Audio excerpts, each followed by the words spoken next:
Alloh taolo insoniyatga juda ko'p ne'matlarni bergan. Qur'oni Karimda aytganidek, "Va in ta'uddu ni'matallohi la tuhsuha."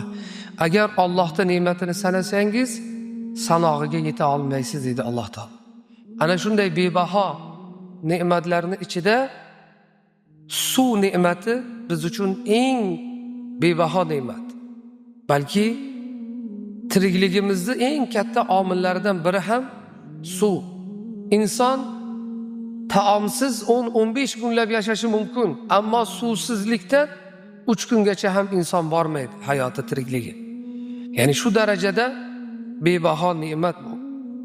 Ana shu suv ulug' ne'mat ekani, uni isrof qilmaslik borasida hatto Qur'oni Karimda oyatlar ham kelgan.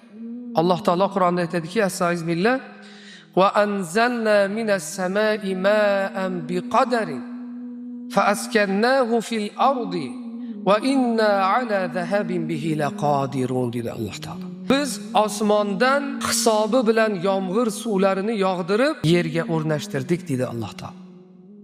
Oyatda e'tibor bering. Ma'an biqadarin dedi Alloh taolo.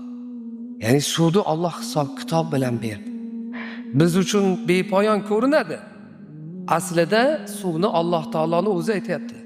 Hisob kitobi bilan berib qo'ydik deyapti.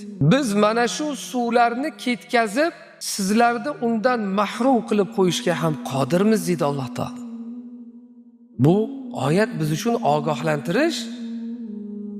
Suvning hisob kitobi bor. Agar xohlasak uni Alloh taolo nima deyapti? Sizlarni undan mahrum qilib qo'yamiz deyapti.